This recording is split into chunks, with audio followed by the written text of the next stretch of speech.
Welcome to Conversation Kitchen. I'm Mariah Kessler with Hungry for Truth and the South Dakota Soybean Checkoff. We're teaming up with local food makers to learn how to create delicious recipes using South Dakota ingredients and soy. We're here today with Landi Schweigert with Cultivated in Love. What are we making here today, Landi? So we're gonna do a couple things. We are actually making a charcuterie cup, and then we're also gonna build a board. Oh, awesome. So we're starting with the charcuterie cup, correct? Yes. Okay, awesome. So these are really popular right now just with the pandemic and everything to kind of keep things separate for people. So the first thing that we are going to do is we're gonna take our praline pecans. I'll give those to you. And we're just gonna put a handful in the bottom. All right. So that's the first thing that goes as your base. So normally what kind of cups do you use when you're making these cups, or how do you choose? So I like to use, these are just like little cardboard cups. They're nice because they're easy to throw away and they're also not plastic. The next thing that we're gonna do is we're gonna take some of our cheddar, and I usually just take a handful, about 2 ounces, and we're gonna put it right on top of our pecans actually. So when you're picking the ingredients for these, how do you go about planning for each occasion? So it kind of depends on the event. I like to choose different kinds of cheeses based on like texture, flavors. I always like to keep one thing that's familiar, so that's where my cheddar comes in, and I actually use the Dimmock cheddar from South Dakota. So. Oh, wonderful. We're all big fans of Dimmock cheese and local ingredients as well. Are there some other things around here that are, or what do you use, or what are your favorite local places to use? I use Dimmock a lot. I sometimes use Stensland's as well. So our next thing that we're gonna do, actually, we're gonna take our cracker, and you're just gonna place it in the back, just like that. All right, there we go. Perfect. And then we're gonna take a toothpick, and usually I do like longer ones just because you're going to actually skewer things onto them. Okay. So you're gonna take 1 olive and just poke it through about that Any far. special techniques I need to be using with my skewering?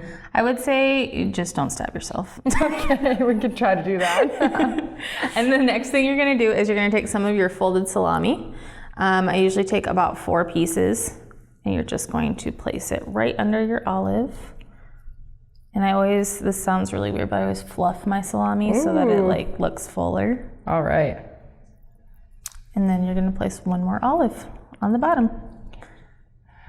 The salami is fluffed, and then the next olive is on. There we go. Perfect. So then you're just gonna stick it into your cup. We're gonna take our brie, which is our soft cheese, and we're just gonna cut off a little chunk of it actually, because we're gonna use this as part of our skewering. Okay. So you're gonna cut it in half, just like this. All right. And then we're gonna cut it in half again, and then 1 more time. So you should have just like a little chunk like that. Brie is one of my favorites. Mine too. It's so good with honey. What are some of your home favorites? Do you do this with your family? We do. I have 2 little girls, and this is like one of our things that we like to do, which is that's actually how I got started. So yeah, tell me a little bit more about how you got started with Cultivated in Love. So I went to culinary school. I actually was in a really abusive relationship, and so I kind of put a lot of that on hold. But during the pandemic, I was working way more hours than I was at home. So my girls and I would just build charcuterie boards as a way to like spend quality time and have dinner. So that's how it started. So yeah, it was a bonding that turned into something a lot more than that. Yeah. Tell us a little bit about your website or your pages where people can find you. Yeah, so I have a website. It's just cultivatedinlove.com. And then I also have Facebook. You can just look up Cultivated in Love, it'll show up. And then my Instagram is cultivatedinlove_SF. Oh, wonderful. So, yeah. And then so you do this at home, and then what do you work with events, or what are the most popular places you see charcuterie boards? So I have a couple different things that I do. I do a lot of weddings, baby showers, things like that, but I also do a lot of like in-home parties. And I sell my boards actually at Glacial Lakes Distillery as well. Oh, so wonderful. Yeah. Cool. Awesome. So what are we doing with this brie? So we're gonna take a strawberry, and you're just gonna place it on the end here. And I keep the greenery on just for, it just looks. It does, yeah. And then you just place it inside of your cup as well. There we go. Yeah, so just like that. Okay. And so the next thing that we're gonna do is you're just gonna take either a couple blackberries or a couple grapes, whatever you prefer, and you're just gonna stick them right in the center there, just for some color contrast. So you say color contrast. What are some other key things that make a really great charcuterie board? So different textures and flavors of cheese are always good, and the way that you cut them. Different types of meat, obviously, depending on how big your board is. And then I always choose fruit that is, I don't choose all the same color. So color contrast is key. And seasonal ingredients is important, just kind of depending on what season it is. So. Awesome. So the next thing that we are going to do is we're just going to take our little piece of chocolate. I always put something sweet on all of my boards and cups just because chocolate actually pairs really well with cheese. And then a lot of times when people are eating salty things, they like a sweet ending. So, and we're just going to place it kind of in the back there. When you're shopping around for some of your ingredients, you find something unique, you're like, I want to try this. This is a new thing. Yeah, I usually actually, like when I'm buying cheeses and stuff, I like to look for things that are original. So I use a lot of like blueberry vanilla goat cheese, like cranberry goat cheese, things like that, or flavored cheddars. Like sometimes I can find like a champagne flavored cheddar, or like a balsamic Toscano, like something like that. I like to just kind of and it's probably a challenge to learn how to pair that with some of the other new ingredients as well. It is, yes, but that's one of my favorite parts actually. So I love doing that. So this is our cup actually, and we are finished. Ooh, I'm already losing stuff. Oh no. You can see the professional. So the last little sprig, what does that help with? The rosemary in the back. So I just like to garnish things. It actually just looks aesthetically pleasing. Rosemary goes with a lot of the cheeses and meats too, but I usually don't eat it. I just like to make it look pretty. Yeah, and it smells good too when you pick it up. I can smell it from here. It does, yes. Perfect. So we have our cups done, and now we can actually go ahead and start building our boards. Okay, sounds good. So we are going to start with our salami rose. So we have a couple different kinds of salami here.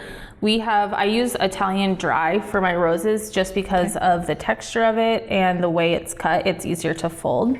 So we're gonna take 8 pieces and we're actually going to just layer them just kind of like that. Okay, 8 pieces. So what goes into the signs behind the numbers and whatnot? How do you choose how many things you do of each? So I played around with this a lot before I perfected it. And so it was a just learning experience. So I discovered that when I'm doing this, 8 is a good number because it makes it full. And you'll kind of see as we do it why.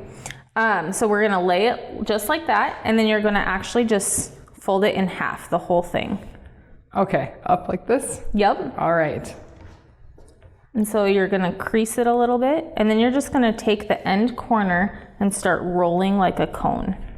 And you wanna roll as tight as you can, which it's kind of challenging your first time. So how do you learn new techniques? Is it just with a lot of experimenting or? Experimenting, and then I have a lot of other charcuterie people actually it's kind of cool, like just from around the United States.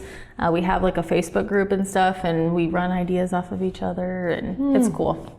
Yeah. How does that look? It looks great. So now you're gonna take your full pieces and you're actually just gonna start layering around them. Okay. And I just kind of tuck it under a little bit to hold it in place. And I try to go around at least one time, usually like 5 or 6 pieces, depending on how big your hands are.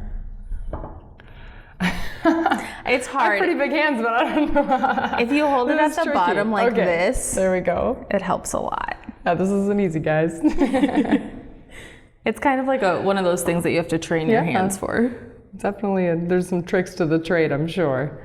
Yeah, it definitely took some time. I will not lie to you. So if someone is looking to do something like this for one of their events or at home, what are some tips you have for them? I would just say, no charcuterie board is wrong. So that's one thing, like don't put super high expectations on yourself. Another thing is just like picking things that you personally enjoy and kind of rolling with it, I guess, experimenting. Do I need some more in there? Is that I would put couple more? Yeah, maybe just like a couple more. all right? And then when you're done, you can just place it in your little 2-ounce cup.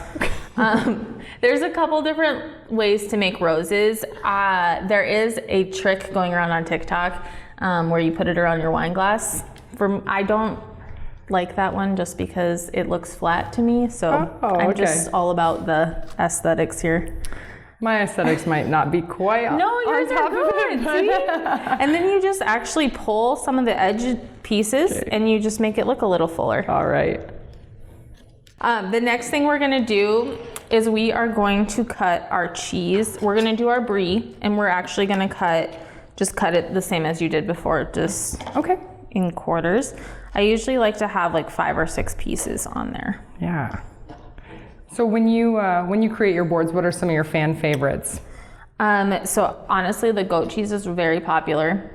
It's something that's a little bit strange, but when you get the ones that have like the sweeter coating on them, it actually goes really well with a lot of things. And then brie is a really big favorite as well. Cheddar, of course, people love. So I always try to do 3 different kinds of textures, so that's one of my secrets. So I always do a soft cheese, a hard cheese, and a medium.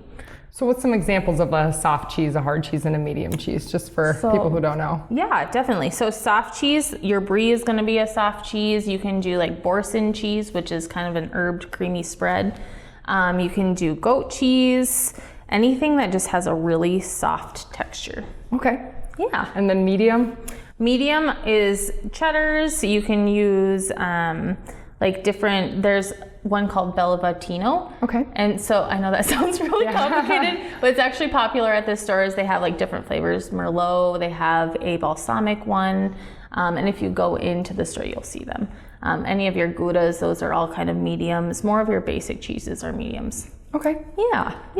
And then some hard cheeses? So my personal favorite hard cheese is Manchego. Okay. It's not as powerful as Parmesan, but it still has some of those strong nutty flavors.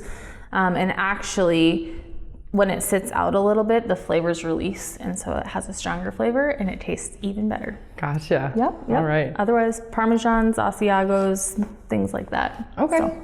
Cool. So our brie, you're just gonna start layering it kind of like this. All right. And then I always place my brie kind of on the outside edge because the goal is to hide your cup from your rose. How many pieces of brie? All of it, or? I usually do 5 or 6. Okay. Yep, and just like that, it's perfect. There we go. That's pretty.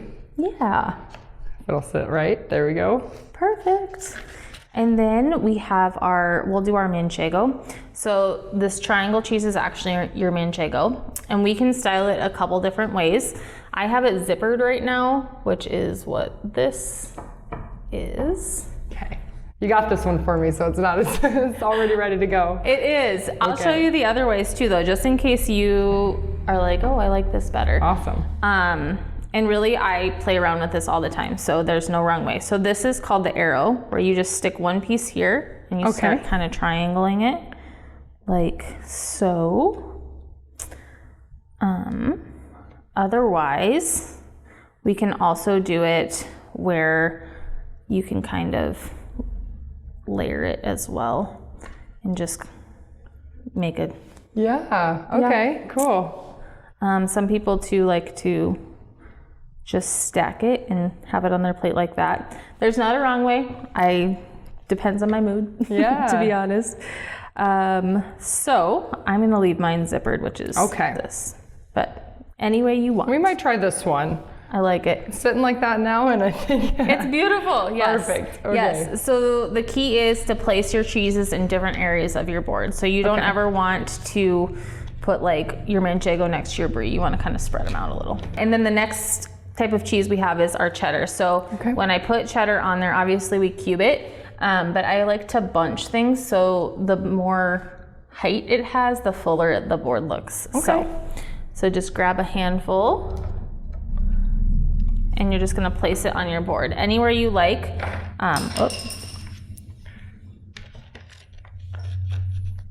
Trying to hide that cup still? Yep. And you can I always place other things around there too, so don't worry about. So for different seasons, I've seen some of your stuff online where you have different stuff for Christmas or for Halloween or for the summertime. How do you make different designs and what's your inspiration?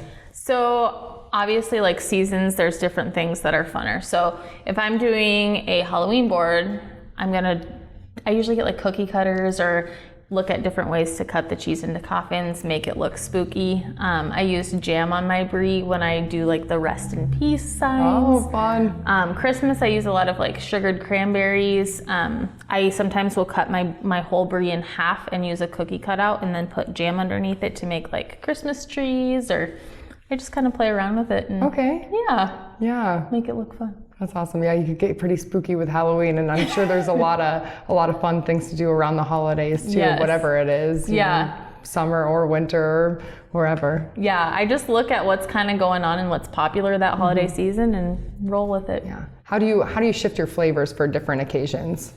Honestly, like depending on the theme of things too. So if somebody's having a summer party, I'm going to use more like watermelon, kiwi, things like that. Everything is based on what's in season and then what is more popular for that. Gotcha. So I would say like for fall and stuff, like pumpkin things, apricots, peaches, things of that nature. Christmas is more like pomegranates, cranberries, those sort of things. And then summer is more of your fresh like watermelon, kiwi, that kind of stuff. So. Awesome. So what's our next step? So our next step is we're going to take some of our fruits that are a little fuller. So our grapes are going to be the next thing. Okay. So I always keep my grapes in bundles, and there's some for you too. Perfect. Just because, again, I like the fullness of the fruit. So we are going to stick it around our rose. So I like I said, I like to cover the cup. So usually my grapes are on the outer edge somewhere, for a couple different reasons. One of them is to cover the cup, but the other reason is because grapes, when they're in the bunches, are they're going to be sturdy. So you don't want to put things that are going to like fall off all over on the outside edges. Gotcha. Our next thing that we're going to do, we're going to take our kiwi, we're going to cut it. Okay. So we are actually going to cut it into a kiwi flower. And this is something people love to do. So you're gonna hold it like this. And then we're just gonna start, do you know what Charlie Brown looks like? Yes. Like his little, so that's what you're gonna do. You're gonna take it and you're gonna put it in the middle. You're gonna go about, let's see, like that far in. Okay. With your knife. And you're just gonna go around and cut triangles all the way around. Okay. Go almost to the center? Yep. And so the tighter your Charlie Browns are, the more zigzaggy it's gonna look, the looser it's gonna look more like a tulip. And there's not really a wrong way to do it, so. I love that rule, that there's not a wrong way to do this. I know, that's the funnest part, is that as long as it's full, it looks good for the most part. And then when you get to where you can't go any further, you just take it and you pull it and kind of twist. Okay, wow. We'll see if mine turns out like that. I bet it does. It's easier than it looks. All right, that looks like some magic. So depending on how many people that you're going to be serving, or what kind of event, how many servings? How do you just figure out how many people will eat? So the general rule is 2 ounces of meat and 4 ounces of cheese per person, which doesn't sound like a lot, but it actually is once you start eating. So I kind of judge it off that, and then obviously like your fruit and stuff is just kind of a filler. See? How about that? It's beautiful. If I can do it, anybody can do it. You got it. So then you're just gonna place it on your board anywhere, actually. Like I said, color contrasting is the thing. I always keep mine together. You can take it up, you can put it in different areas. It's your board, so no wrong way. Sounds good. The next thing that we're gonna do is we're gonna take our pecans again, and we are just gonna place them around your cup. So you'll see where you have like a little area that, yeah. So the pecans are part of your suite, right? So I always use some form of mixed nut. Right now, the pecans are kind of in season. I personally really like the pecans too, because they are sweet. So Around like holiday season, do you use more like jams or like candied fruits or anything? So I do use those, yes. I usually put some sort of dried fruit on all of my boards, but towards the holiday season, it's more like dried figs, things like that, so. Do you ever use any vegetables, or is that kind of out of the game? So I do sometimes, but mostly just based on request. I make like crudette platters, which are all vegetables, but most of the time, like charcuterie is, it's the meat, cheeses, it's mixed nuts, dry fruits, fresh fruits, jams, honeys.